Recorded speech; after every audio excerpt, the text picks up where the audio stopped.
Supermarket. Housewares, school and office supplies. Mura at best quality ang mga groceries. Komportable at sa bayan pa mismo.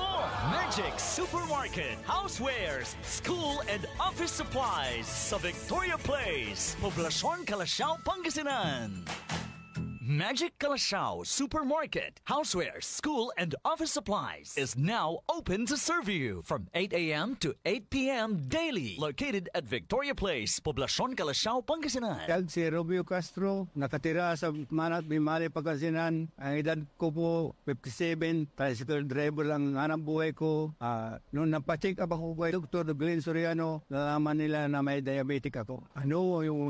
Kasi po, yung nararamdaman ko parang iba na yung direction na parang hindi ko alam kung nahihilo ako, kaya tumigil na akong pagkatricycle. Yung una, 164 yung blood sugar ko. After 2 weeks, nung nag-take ako ng Ikarma, lagi yung 100 na lang po. Kasi nung uminom ako ng Ikarma, marami akong pagbabagong nararamdaman. Saka yung mga ganun nararamdaman ko, nawala lahat. Gaya lang, parang naghihina, yun, nung nag-inom ako ng Ikarma, yun, marami pagbabago sa buhay ko, saka yung sa sarili kong kalusugan. Sa ngayon, hindi na ako nanghihina, bumabalik yung lakas ko. Sa ngayon, ginagamot ko ang sarili ko sa tulong ng Ikarma. Pupoy, ako sa labas sa Ikarma, mga kasama ko dyan, subukan natin ang Ikarma, gamutin natin sa sarili natin. Mga nakikinig po, subukan natin ang Ikarma para masubukan ang benepisyo dito. Mahalagang paalala, ang Ikarma Narati at capsules ay hindi gamot at hindi dapat gamiting panggamot sa anumang uri ng sakit. Ngayong 2025 ay ang ika-100 taon ng pagbibigay serbisyong pangkalusugan ng Region 1 Medical Center. Bilang isa ng 1,500 bed capacity na ospital, mas marami pa ang mapapagaling at buhay na madudugtungan ng ospital. Di lamang sa Pangasinan kundi sa buong Northern Luzon sa tulong ng 12 accredited residency training programs at 13 active specialty centers nito: Cancer Center, Dermatology Center, Eye Center, Heart Center, Toxicology Center, Burn Care Unit, Center for Mental Health, Acute Stroke Unit, Geriatric Center, Infectious Disease Center, Kidney Transplant Unit, Lung Center, at Trauma Center. Patuloy na mangunguna ang R1MC sa pagpapaigting at pagpapaibayo ng dekalidad na healthcare delivery hanggang sa susunod na siglo. 100 years of healing, compassion, and service. Region 1 Medical Center, ang inyong partner sa kalusugan. Region 1, number 1. Asahan po ninyo ang dekalidad na serbisyo sa Region 1 Medical Center at ng Department of Health. Ito po ang inyong lingkod, Dr. Joseph Roland O. Mejia, ang inyong Centennial Medical Center Chief ng R1MC. Sa bagong Pilipinas, bawat buhay mahalaga.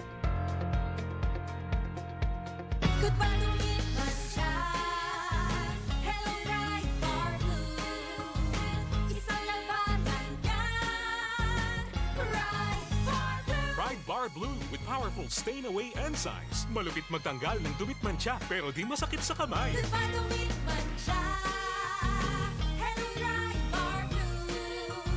Isang laban lang yan. As tested ang cotton and polycotton. Sa mancha, malupit. Sa kamay mo, mabait. Pride Bar Blue. Manufactured by ACS Manufacturing Corporation. ISO certified. World-class quality. ACS. Para sa ating kaligtasan, iwasan ang faulty electrical wirings na karaniwang sanhi ng sunog. Kung may naputol na kawad ng kuryente, ay agad ipagbigay alam sa Sinpelco. I-unplug ang inyong mga appliances kung hindi ito ginagamit. Isang paalala mula sa pamunuan ng Sinpelco.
Matalinong pagtalakay sa mga usaping pambayan. Hihimayin ang bawat detalye para mailabas ang katotohanan. Kasama ang walang pinapanigan kundi ang tama. Orly Navarro. Orly sa IZ. Orly sa IZ. Orly in the morning.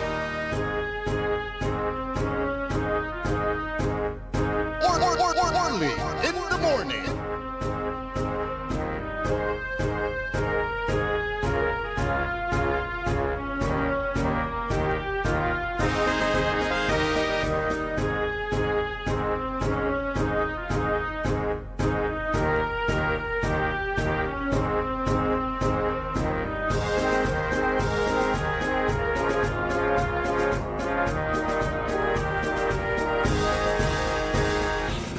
Good morning! Isang napakagandang araw na naman ng Sabado. Araw ng kalusugan. Yan. Araw ng kalusugan. IKARMA Health Option. Makakasama po natin si Dr. Glenn Soriano.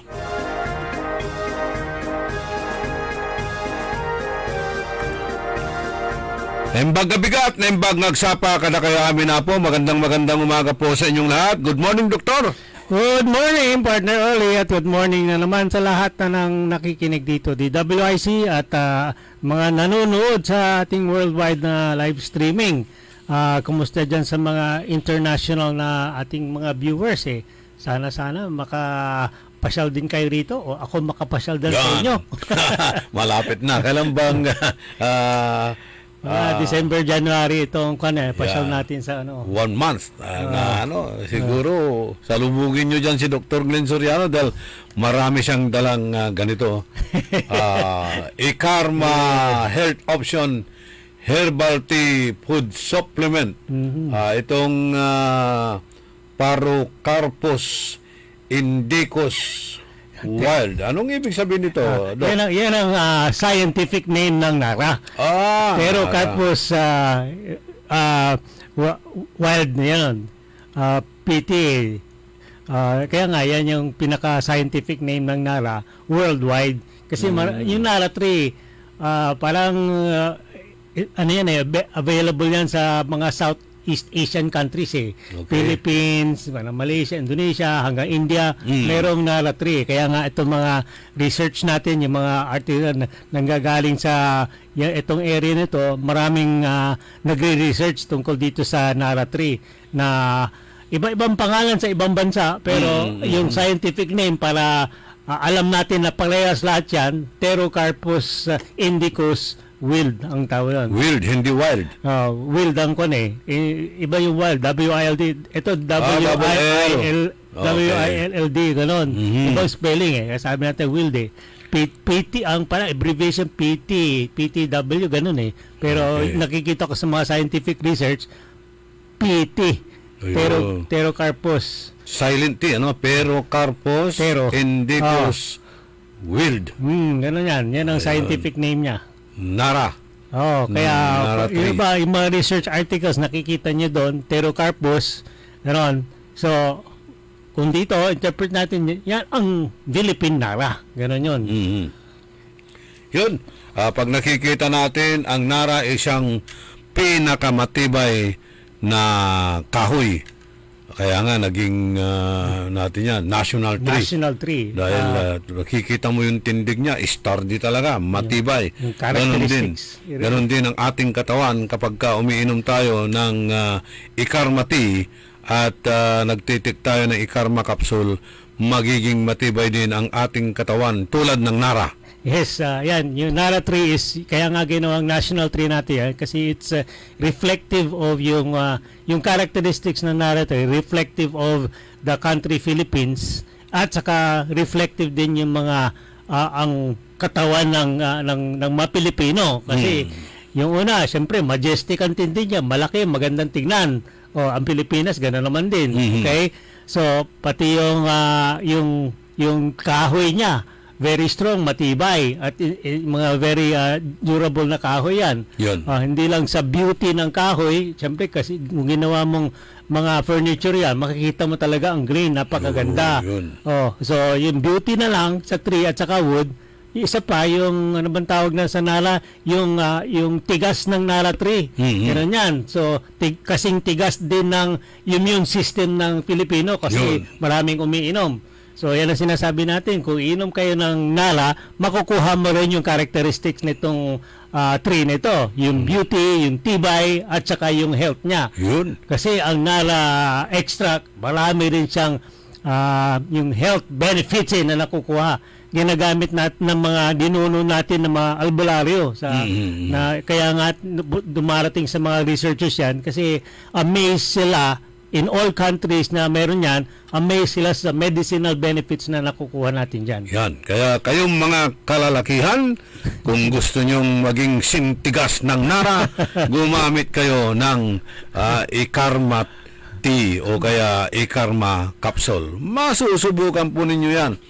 Obserbahan ninyo kapag bumili kayo ng ganito, mura lang naman ito $250.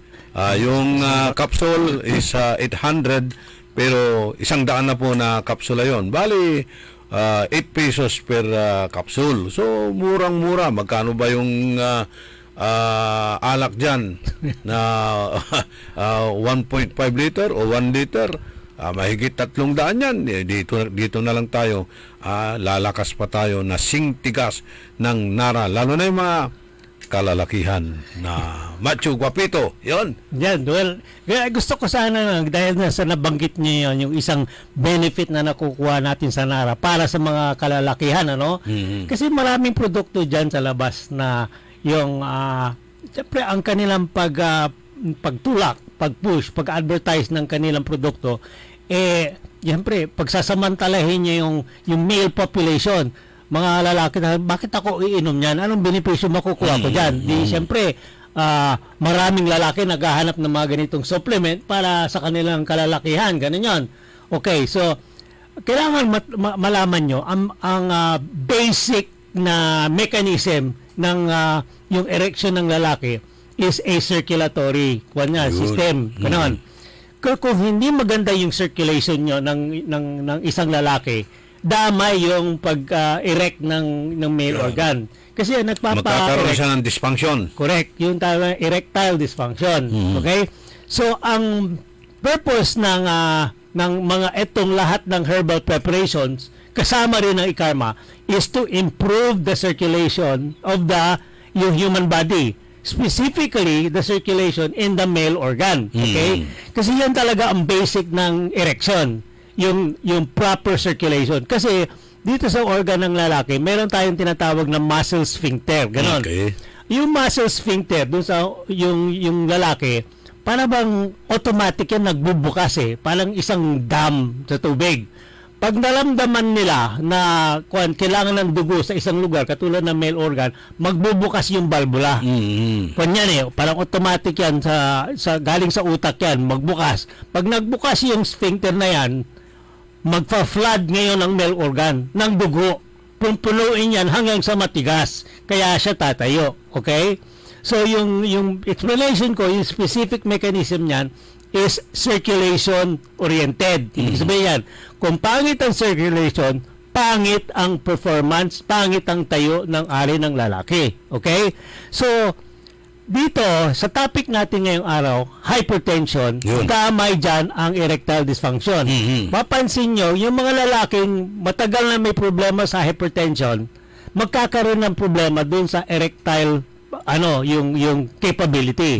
Kasi, yung mga ugat na papasok sa male organ, compromise na yan matagal na. Ibig sabihin niya, sumisikip. So, yung kailangan ng male organ na makargahan ng dugo, hindi nangyayari kaagad Minsan nagbabara, hindi talaga nakakara, kaya hindi talaga tatayo. So, ang function nitong ginagamit natin ng Ikarma, aayusin niya yung circulation ng buong katawan ng lalaki. Damay na rin yung circulatory system doon sa male organ. So, gaganda ang circulation, gaganda ang daloy ng dugo sa male organ, at gaganda na rin yung pagtayo ng male organ. Gaganda rin ang performance. Magaganda rin ang performance, okay? So, yung ibang herbal products na sinasabi nila, kung wala na silang ibang yung proven, o talagang magandang ibang effect sa ibang parte ng katawan, gagamitin nila yung benefit na yan sa mga lalaki para makuha yung market ng mga lalaki na may problema sa erectile dysfunction. So maraming yung maririnig na produkto dyan on the market specifically saying na ito para sa mga kalalakihan. Okay? So etong ikarma, pwede natin sabihin para din sa mga lalaki. Ganon. Yun. Pero hindi lang. Kasi ang target ng ikarma, isa is yung hypertension. Kung na-solve natin ang hypertension, hindi lang erectile dysfunction, kundi lahat ng problema na may kinalaman dun sa hypertension. Yun. Itong ikarma na ito, Doc, wala pong tinatawag nating parang negative effect or anong tawag natin dun? Side effects. Side effects, yan. Negative side effects. Well, sa 10 to 20 years na natin pinag-aaralan ito, naghihintay rin tayo ng kwan. Usually kasi within the first 5 to 10 years, pag may mga bagong product, sinusubaybayan din ng FDA yan at sa mga yung mga health systems yan na kung ano yung mga produkto sa merkado na nagre-report na mayroong masamang effect. Ganon. Masama na maraming nagkakaroon ng mga sakit o problema sa pag-consume na ganitong product. Okay? So, for the past 10 to 20 years na ginagamit natin ikarma, wala tayo nakakuha na confirmed, yung sinasabi natin, kumpirmadong adverse effect. Yeah. Yan. Okay. So, meron talaga tayo natatanggap from consumers na sinasabi nila, uminom ako niyan, nung unang pag-inom ko, first week, gano'n, kahit na first day, first 2-3 days, first week, iba ang pakiramdam. Whether it be good or bad. Well, meron din bad sasabihin nila. Pero siyempre, pinag-aaralan natin ito. Bakit masama ang pakiramdam ng yung consumer na uminom siya ng ikarma? Okay? So, siyempre, mamonitor natin yan. Kalabas-labasan, nung sinusundan yung pasyente niyan o yung consumer na yan, kung bakit, after 1 week lang naman, wala na rin eh. Hindi naman tumuloy yung bad, okay? So, example ko lang, sabihin natin, merong uminom dyan na nagkaroon siya ng diarrhea. Ngayon, edi, paano bang kung interpret nyo initially the first 2-3 days, uminom siya, diarrhea, edi paano bang ang conclusion dyan, itong product nito, parang food poisoning. Ganun. Siyempre, ganun ang reaction ng tao. Yes. Masama ito, okay? Meron naman talagang gano'n na kapag unang-una mong matikman ng isang product, magkakaroon talaga ng mga adverse effect. Pero anything na iniinom mo, na pumapasok sa katawan mo, na hindi kilala ng katawan mo, hindi kilala ng tiyan mo, pwede siya magkaroon ng unang-una, tatatakan talaga ng adverse effect. Yun. Adverse kasi masama ang dulot niya. O una-una, siyempre, yung kumain ka, ang nangyari sa'yo, nag-diarrhea ka. Ay kung sa food poisoning, yan ang una-una na mangyayari. Miski na dito sa ikarma, maraming uminom ng ikarma, first 2-3 days, nag-diarrhea. Nagtae na sinasabi nila. Baka talagang hindi pwede sa yung produkto niyan. Allergic ka doon sa laman ng product. O marami pwedeng sabihin. Okay? So, sinundan natin lahat yon. So, after mga 1 to 2 weeks, kumusta na? Meron pa ba yun? Na-try nyo? So, sabihin nila, karamihan, 80 to 90% na nag-report ng masamang initial effect, sabihin nila, nawala na kaagad yung pagtigil na ng pag-inom. Okay?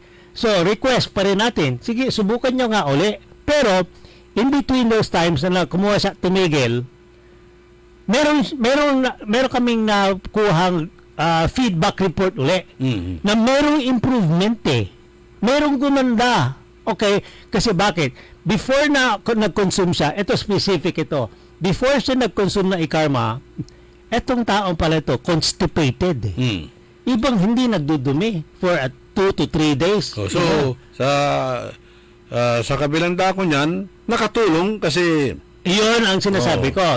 Yung sinasabi niyang adverse reaction, adverse o allergy, lumalabas pala yung sinasabi niya sa maraming produkto na yung cleansing period, detoxification period. Yun eh. Meron kang masamang nangyayari sa katawan mo. Nilalabas na yung mga toxic sa katawan. Yun. Meron ka talaga ugali sa lifestyle mo na hindi tama. Okay. So, ang ginagawa na itong mga produkto katulad ng iKarma is kino-correct niya yun. Hindi ka sanay sa correction eh. Katulad ng mga kriminal sa larid, sanay sila sa kriminal. Sanay sila sa crime. Ngayon, kung nagbago ang kanilang buhay, masama ito sa akin. Hindi pwede sa akin yun. Pero nung nagbago sila, ganun din pala yun. Tama pala yun. So, ganito rin ang effect sa iKarma sa katawan. Unang-una, sisirain niya yung bad. Tatanggalin niya yung masama. Aalisin niya mga toxin. Gagandahan niya yung bowel movement na dapat araw-araw na ginagawa na dati, lifestyle niya, every 3 days. Doon sa 3 days na yon, nagre-reabsorb yung body ng toxins Galing doon sa dumi na tinago niya sa intestine niya, bumabalik sa dugo niya yung toxin. Okay? So, ang ginawa ng iKarma, tinigil niya yung sistema yon. Ang ginawa niya, lahat ng dumi, araw-araw tinatanggal. So, ang epekto nun, araw-araw nilalabas ang harmful toxins. So ngayon, after 1 week na gano'n nangyayari, gumanda ang pakiramdam nitong tao. Ang daming na remedyo sa kanya. Kasi kapag constipated ka, nai-irritate ka palagi. Yes. Okay, marami. Hindi dapat na talaga intindihin ang hindi niya nakikitang effects ng constipation. Okay? Para maintindihan ng mga nakikinig, ang constipation is yung official na constipation is yung condition na no bowel movement in at least 3 days.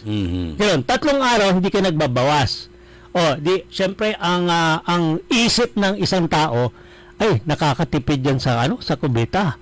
Nakakatipid ng tubig, nakakatipid ng tissue, nakakatipid ng oras. Okay? Kasi every 3 days lang, wala siyang problema. Okay? So kung balik na rin mo yung perspective ng taong yan, sasabihin mo sa kanya, hindi. Alam mo yung ginagawa mo, 3 araw hindi ka nagbabawas, 3 araw nag-iipon ka ng toxin, 3 araw na kinakalgahan mo yung katawan mo ng lason. Ganun yan. So ngayon, baguhin natin yan. Every day tanggalin mo yung source ng toxin mo. Tingnan natin kung di magbago.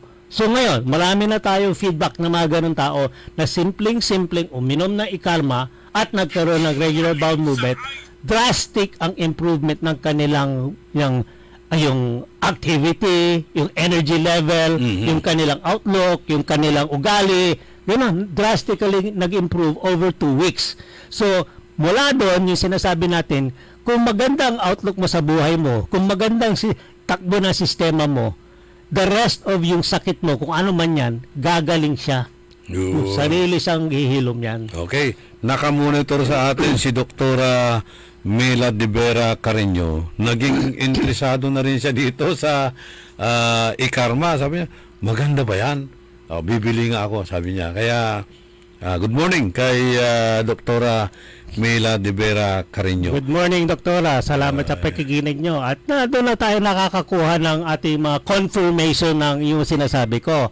Okay, kasi sa totoo lang, ako, yung mahirapan tayo mag-convince ng mga medical community katulad ko na itong isang produkto napakagaling ito na hindi natin talaga pwedeng sabihin na therapeutic. Nasa FDA yan na you cannot claim na this is therapeutic. Bawal Pero ako sa reaction at saka feedback ng lahat ng consumers ng kumakain na iKarma, sasabihin nila gumaling ako dito sa iKarma. So okay, kung hindi mo pwedeng sabihin na therapeutic yan, ano ang term ba na gagamitin natin? Yung act na yun, sasabihin nila, yun, nangyari therapeutic yan Yun, nakagamot Diba? Ito, kasi hindi ito dumaan na sa clinical trial. Para magiging ganap na talagang ibibinta mo as gamot. Once na dumaan ng clinical trial, na yung company nagpapadaan sa ganun sa kanilang produkto, gagastos ka ng milyon para makalating dun sa magamit mo yung term na therapeutic. Malalagay mo doon sa kahon na produkto mo, gamot. Okay, ang kasunod nun, kung sasabihin mo therapeutic yung produkto mo, gamot ito, saan ba pwedeng bilhin yan? Sa parmasya. Hindi pwedeng over-the-counter yan. Kailangan din ng prescription. Okay. Pupunta ka sa doktor. Yung doktor, gagawa ng reseta para mabili mo sa parmasya. Anong assumption nun? Assumption is, nagpunta ka sa doktor. Consultation yon. Bayad ka. Magkano consultation ngayon? After yung consultation mo, punta ka ng pharmacy. Sa pharmacy, babayaran mo rin yung produkto. Nang dati-dati, yung produkto niyan, 8 pesos ang isa. Dahil sa dumaan kami sa gastos para maging therapeutic yan, yung cost ng produkto niya, naging 16 pesos. Dumoble to cover the expenses para magawin natin kanyan, therapeutic. So itong Ikarma na ito ay tinatawag nating poor man's medicine. Poor man's medicine, effective, efficient, available at mabisa. Kaya nga aprobado ito ng Food and Drug Administration. Ang approval ng FDA, hindi niya sinasabi yung masama o mabuti sa tao. Ang sinasabi ng FDA, hindi nakakasama sa kalusugan ng tao itong produktong ito. Kasi nasubukan na namin yan, na-test na yan, ganon. Kinonsume ng mga tao over a certain period of time at wala kami nakuhang bad report na ito parang lason. Ganon lang ang sinasabi ng FDA, safe to consume. Ganon yon. Walang side effects na maaring makakasira na inyong katawan. Mas makakabuti pa ito na lalakas ang inyong immune system. Ang kabutihan ng kung sabihin natin FDA approved yan sa Pilipinas, sabihin nila, alam mo naman ng Pilipinas kahit ano pwede mong gawin, ipapa-approve mo sa FDA. Alam mo ng Pilipinas, lahat pwede, ganun yun. Sige, so FDA approved ito Ikarma saan? Pilipinas, Middle East at saka Amerika. USA approved yan, FDA. Yan, ito. Noong 2005, nagkaroon po ng pag-aaral by Rimando et al. From United States Department of Agriculture, USDA. At ito ay nakita na itong Nara 3 ay nakakagamot ito sa mga asthma, sa high blood pressure, sa diabetes at ibang klaseng sakit. Ano po ang lumabas dito sa pag-aaral ng Rimando et al. Ng USDA or US Department of Agriculture, Doc? Yes, well, magandang citing yan. Actually, itong si Rimando and Associates, siya isa sa mga premier, pangunahing researcher about yung effects, benefits of the Nara 3. Yung ginamit niya. So, yung study niya in 2005 encompasses lahat ng benefit na kukuha dun sa Ikarma. Tapos, napag-aralan ni Rimando, isa ito sa yung libo-libo mga research products na yung mga about Ikarma. Ang na-prove dito sa research ni Rimando and colleagues in 2005, kung ito Department of Agriculture. Ganyan. So, Department of Agriculture, pinag-aalalan lahat ng mga yung herbal, yung kinukonsum ng tao. Herbal. Hindi Pilipinas ito, Amerika. Kasi yon. So, ang na-prove nila dito sa study nito ay Nara extract lowers bad cholesterol by 29%. Okay? And blood sugar by 14%. Okay, so anong interpretation nito? Effects ng Inara extract on the human body system is yung isang area na yung cholesterol and blood sugar. Okay? Paano niya nagagawa yon? So yung further studies dito sa ng Rimando, nakita nila na yung yung metabolism ng blood sugar at sa cholesterol nangyayari dun sa mga ibang organs, sa kidney at saka liver, etc. So, ang nangyari dito, yung ang direct effects, yung indirectly affecting cholesterol and blood sugar is caused by the improvement of metabolism of cholesterol and sugar in the liver. Ganun yun. So, ang sinasabi na dito sa mga studies ito, ang talagang yung responsible for the elevation in cholesterol and blood sugar is yung poor function of vital organs katulad ng liver. So, ang ginagawa ng ikarma, tune up niya yung function ng liver. Kung magandang function ng liver, yun nga. So, ang resulta nitong pagbigay na itong ikarma extract sa mga yung experimental subjects dito sa sa study nito is unang-una, bumaba ang yung bad cholesterol. Okay? Pangalawa, tumaas ang good cholesterol. Okay? Ang pangatlo, bumaba ang blood sugar level. Okay? So yan ang major effects na mangyayari para mag-improve yung mga yung blood system ng tao. Okay? Yung nakikinig ako dito kanina sa yung programa natin before this, meron mga ads and announcement about yung walking. Ang sinasabi nila dito, ang walking daily, everyday, regular, improves the buong human body system. Okay? Ang ginagawa pa niyan, it helps in tuning up yung liver function. Kung lalakad kayo ng everyday, it will help you tune up yung liver function. Yung tune up ng liver function will help improve yung cholesterol levels, at it will help bring down the blood sugar levels. And when your blood sugar levels are down, tuloy-tuloy konektado lahat yun, pati yung blood pressure nyo bababa. Okay, pakinggan po natin yung testimony ni Mr. Boy Hernandez. Isa po itong hypertensive at gumamit po ito ng ikarma. Ano po ang nangyari sa kanya? May naitulong ba itong ikarma? Pakinggan po natin, Mr. Boy Hernandez. I'm Virgilio Vigal Hernandez. I'm 65 years old, going 66. I'm a retired employee manager of PLDT, 2004. Well, I'm just doing some NGO work and church group work in the community and in the barangay. My blood pressure from the time I began is 55. That's average 140, 145. Pero hindi siya bumababa ng 135, 190. Well, nag-start ako ng ng November. A month after, I took a Karma capsule once a day then, and then a Karma tea twice a day. One in the morning as I wake up, and then before I sleep.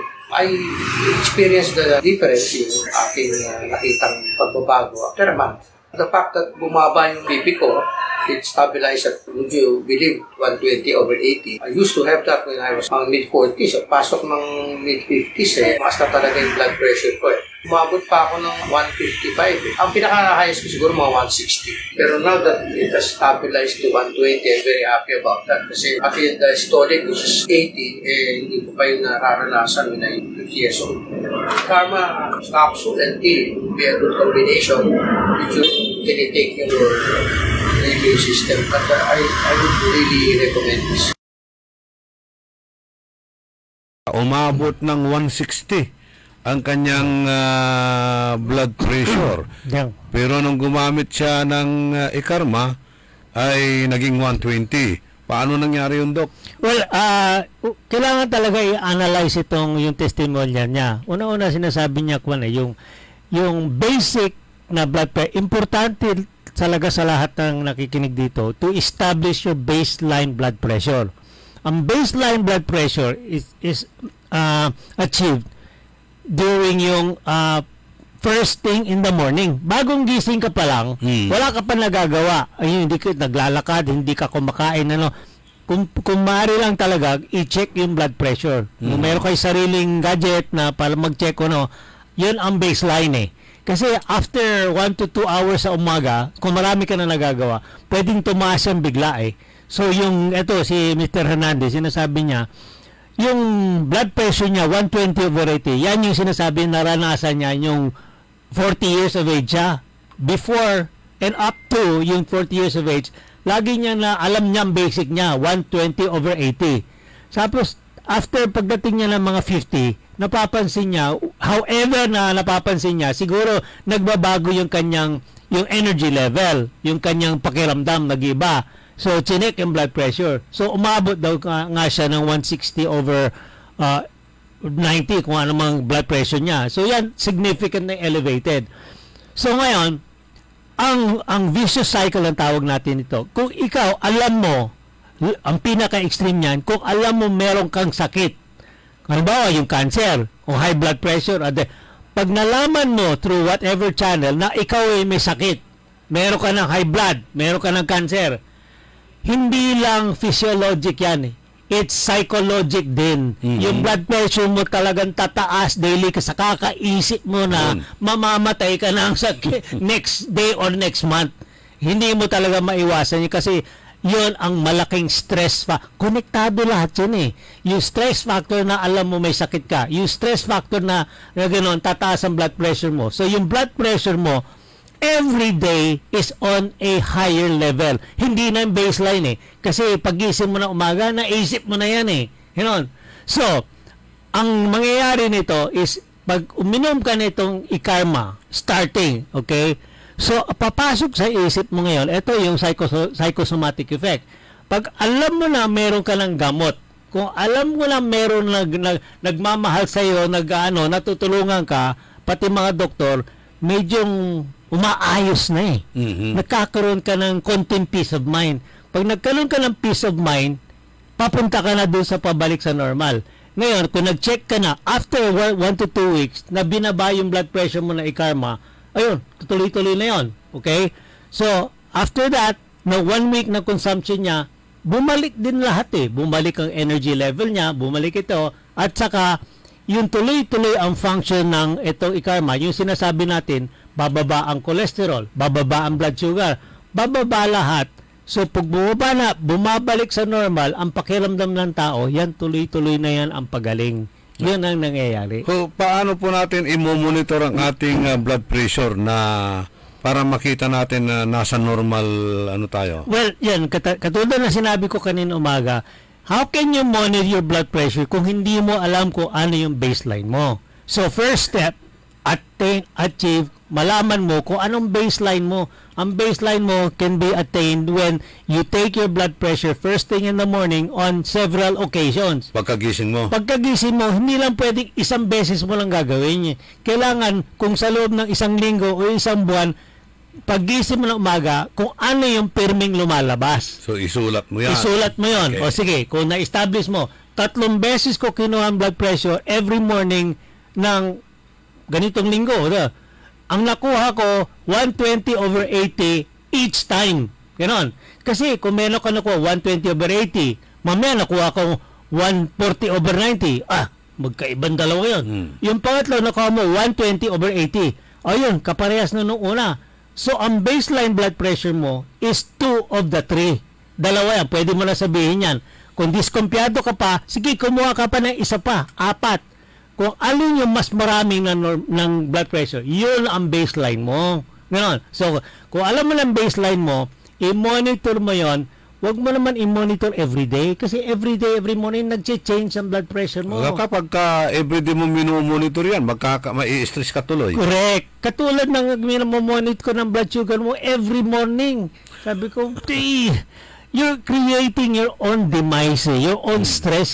Imbis na mag-relax ka, every morning, you're creating a situation na tumataas ang stress mo. Sa gabi pa lang, iniisip mo na. Gabi pa lang, iniisip mo na yung masamang mangyayari sa umaga. Hindi ka lang makatulog. Lalo. Yun. So, sinasabi ko sa mga nakikinig, mag-relax nga kayo sa medical conditions ninyo. Relax lang. Hindi kayo mamamatay bukas. Sana. Bukas, nasagasaan kayo ng malaking pison. Yun, hindi natin maiwasan. Ganon. Pero yun nga, sinasabi ko sa iyo, yung techniques ng medical management ng isang tao, personal, ganito lang, makinig na lang kayo. Relax lang. Yung establish your blood pressure, baseline, once, maintain that, monitor it. You monitor it based on yung symptoms mo. Okay, monitoring, symptom-based monitoring. Paano yung symptoms na yan? Kasi kung may high blood ka, yung galaw mo, yung very sluggish Hindi ka makagising ng tama, hindi ka makatulog ng tama, hindi ka makakilos ng tama. Sluggish, very sluggish. Okay, yan yung general. Tapos, ano pang connected? yung sa symptoms ng pain, masakit ang ulo mo, masakit ang dibdib mo, masakit ang mga karik-ani mo. Yun ang so symptom-based monitoring, hindi ka pupunta ng doktor na everyday. Stressful din yun. Self-monitoring, blood pressure monitoring. Pero kayo rin na nagsabi na we are not going to treat the numbers. We're not treat. Yan ang pinaka-mortal sin sa mga doktor. Bumunta ka ng klinik galing ka nga sa yung nag-aaway kayo mag-asawa, biglang pumunta ka ng klinik, ang blood pressure mo 200/100. Siyempre merong rason. Ganun yan eh. So don't treat the numbers, treat the patient. Ganon. Ganun lang. So kung treat mo yung numbers na yan, di kung 120 200 over, eto gamot kagad, eto gamot inumin mo every day. Mali yung management na yan eh. So gano'n, so treat the patient. Kunin mo uli bukas ng umaga, balik ka rito, tingnan, wala, okay, maganda yung umaga niya, magandang gising niya. Mayroon tayong pasyente palaging pumupunta rito na ang blood pressure niya is 150/100. Parang normal naman sa kanya. Yan ang sinasabi ko. Gandang question yan. Kung sabihin ko sa inyo, alarming. Walking time bomb na yan. More than 70% of the population are unaware of hypertension. Ito, usapan natin. Okay. Ako, sarili ko number yan eh. Kasi sa daily encounter ko, 7 out of 10 people na nakakausap ko every day are not aware na meron silang hypertension. Ano yun? Mataas ang katulad na sinabi mo kanina, itong pasyente dumating dito, 150/100. Wala akong nararamdaman. Sanay na ako dyan. Normal sa akin yan. Hindi normal yan. Normal yan. Wala ka pang nararamdaman. Pero ikaw ay walking time bomb. Kasi oras na nakipag-away ka o nasabak ka sa activity na napakabigat, sasabog yung ugat mo sa taas ng presyon sa loob niyan. Bakit nakakayanan mo yung ganong presyon? Kasi nangyari yan sa iyo for 5 years na hindi mo pinansin. So yung ugat mo tumigas na. Okay, dahil sa tumigas na yung ugat mo, nagkaroon ng lamat, nagkaroon ng aneurysm, nagkaroon kung ano man ang diferensya ng ugat mo na hindi mo pa nalamdaman. O pwede mo nalamdaman kasi sumakit ang ulo mo minsan, may aneurysm ka na doon. Hindi mo rin pinansin. Kasi sabi mo, nag-away lang kami ng misis ko, kaya sumakit ang ulo ko. Also, na-ignore mo yon yung serious condition. Okay? So, yan ang sinasabi nating walking time bomb. Yung blood pressure mo na 150/100, alam mo na. Wala kang ginawa. Okay, pero dapat talaga yan, yung diastolic, yung 100, dapat talaga hindi tumaas ng 90. Kung na-maintain mo yung diastolic mo, 90 and above, for at 1 year, ay wala na talagang tatakal na kita ng walking time bomb. Huwag ka na lumapit sa akin kasi himatayin ka dyan, hindi nagagamutin. Ganon lang. Okay? So, yung walking time bomb na yan can still be managed eh. Pero yung condition na ugat mo, you did that for 5 to 10 years, it's going to take another 5 to 10 years para maayos natin yan eh. Walang magic na gamot. Huwag kayong maniwala dyan sa kung ano na yan. 1 week lang, wala ka ng blood pressure. Okay. Fake news lahat yun ang lumalawas. So, ito yung force of blood against artery ay masyadong mataas. So, paano yun? Sasabog yun. Okay. Sige. Liwanagin natin yan. Yung blood pressure ng 200/100, kayang-kaya ng bata. Kasi yung ugat ng bata o yung hindi matagal yung blood pressure niya, parang gomang bago yan eh. Bumili ka ng gomang interior para sa mga tricycle motor. I-inflate mo yan greater than yung 10 times greater than yung kaya niya, hindi sasabog yan. Pero kung i-inflate mo yung lumang goma, yung tamang presyo lang, sasabog yan eh. Kasi malutong na yung goma eh. Ugat ng tao, marami ng cracks. Yun. Alam mo, kung ikaw ay driver, kung ikaw ay alam mo, kung ikaw mechanic, alam mo, sa itsura na lang gomang yan. Huwag mo lalagyan ng hangin kasi sasabog. It's the same concept dito sa ugat ng tao. Sobra ng pressure sa hangin, sasabog din. Sasabog. Ugat ng tao, ganun din. Lumulutong din ng ugat ng tao. Ano nagpapalutong? Hypertension. Ano nagpapairal ng hypertension? High blood sugar. At saka no exercise. At saka grabing stress sa kakaisip mo na kung anong problema mo sa buhay every day. So, yan ang sinasabi natin. Okay, so kung sakasakaling ang blood pressure mo ay consistently na mataas, tulad na sinasabi natin, ay consistent I should say, na mataas, may posibilidad na magkakaroon ka ng heart disease o kaya stroke. Definitely. Wala akong hindi. That's a fact. Ganon. If you have a blood pressure unmanaged or poorly managed for, sabihin natin, at least 5 years, na alam mo na pero wala kang ginawa, okay, isusunod ko sa'yo talaga. Ilalaban ko tapos tahan. Meron ka ng heart disease. Meron ka ng cardiovascular disease. Meron ka ng diabetes. Meron ka ng arthritis. Meron, gano'n. Lahat yan, within 5 years, magde-develop yan. Okay? So, anong danger niyan? Ay, doon after 5 years na gano'n, ikaw na yung walking time bomb. Yun. Huwag ka na lumapit sa akin na humingi ng emergency kasi... ito, nakamonitor sa atin si Jerry Lamsin. Ito yung isa sa mga nagbibigay ng kanyang testimony tungkol sa ikarma. Ipasok mo nga si Jerry Lamsin kasi nakamonitor siya ngayon, nakikinig sa ating programa. Ito, ikarma user din ito eh. Long term na ikarma user yan.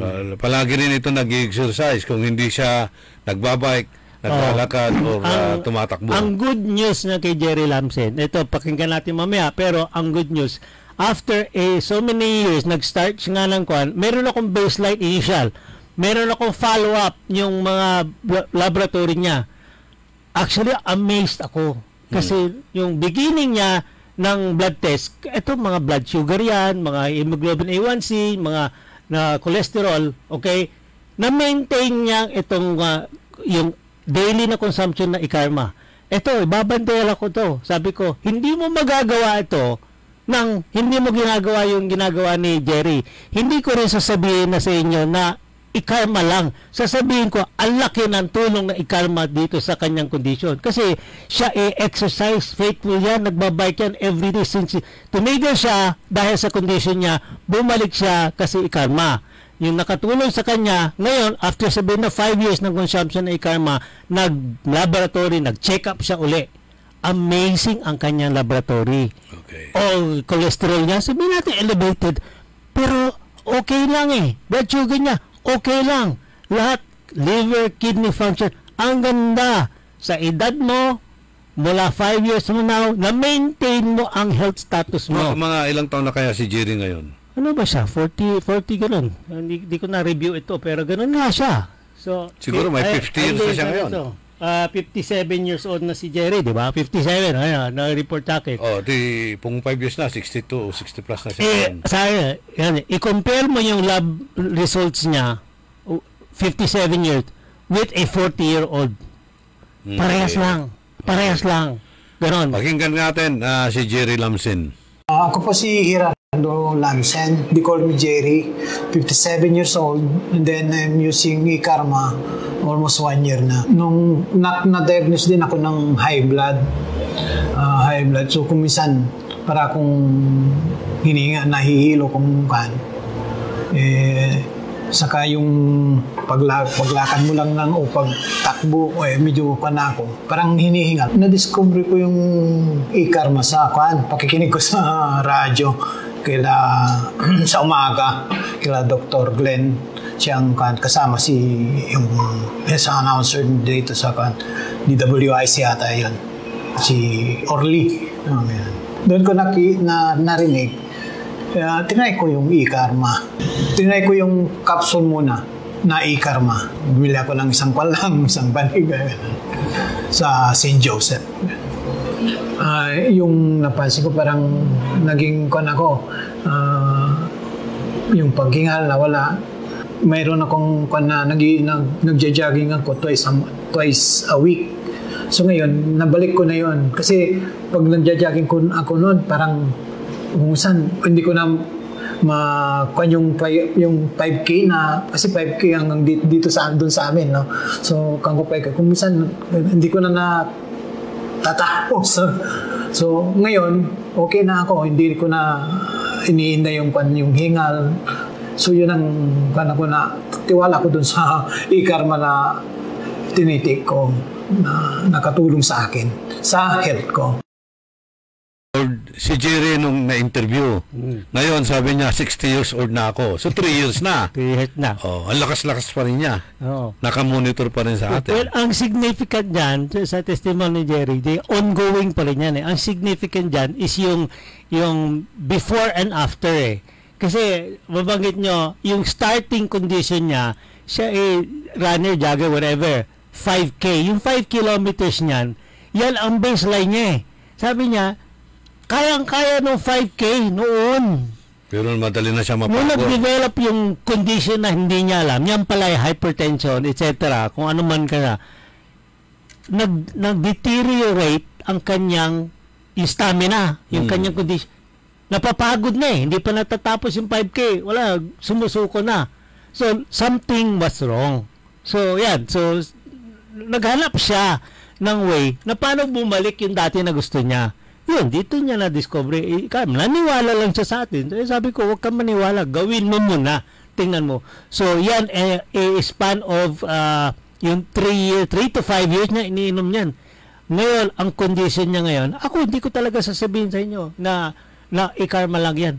Pero hindi ko rin sasabihin niya na mangyayari yan without e-karma. Ganun yan. Kasi e-karma is para bang sinasabi natin, tune-up product eh.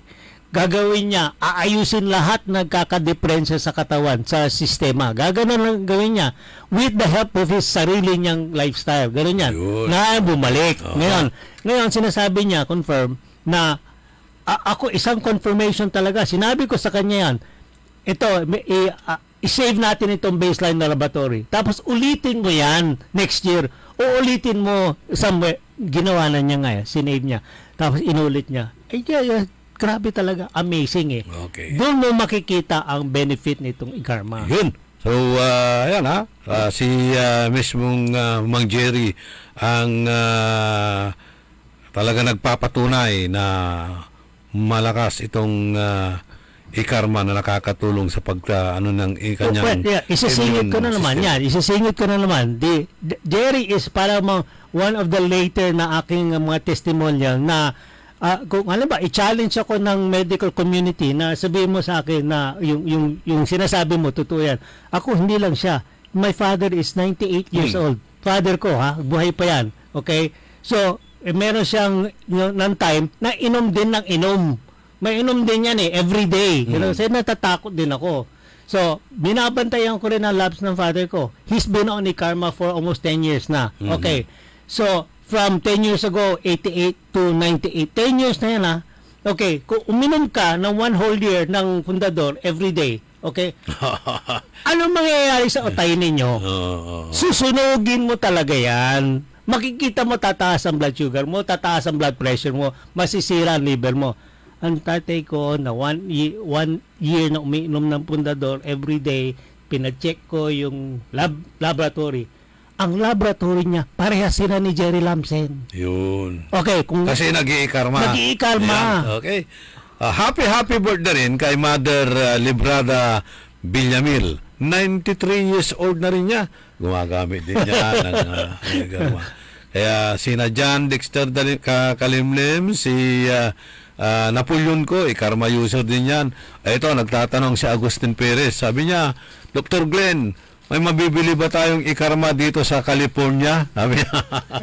Nasa California siya, nakamonitor. Siguro pag punta ni Dr. Glenn dyan. Makikita tayo sa January. Pupunta rin siya. Okay. Si Romy Sabala, Cecilia Morante, Benedict Dumayas, si Nick Carreño, Jean Magsano, si Mr. Ben Joby, Ben Jubillanos, Mario Ico, si Renato Jubillanos, Ron Tandok. Ayan, bili na kayo ng e-karma para lumakas ang inyong katawan dahil maraming benepisyo nitong e-karma. Lalo na yung mga kalalakihan. magiging malakas kayo parang Nara.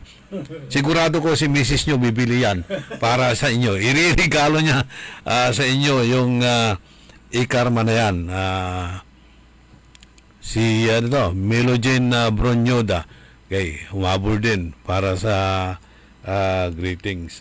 Kaya mag-ikarma na tayo. Ayan pa, si Rafael Mangalyag, sabi niya, good morning kay Dr. Glenn. At sinasabi rin dito, marami na raw natututunan ang ating mga listeners tungkol sa kanilang health, kung ano po ang kanilang ginagawa.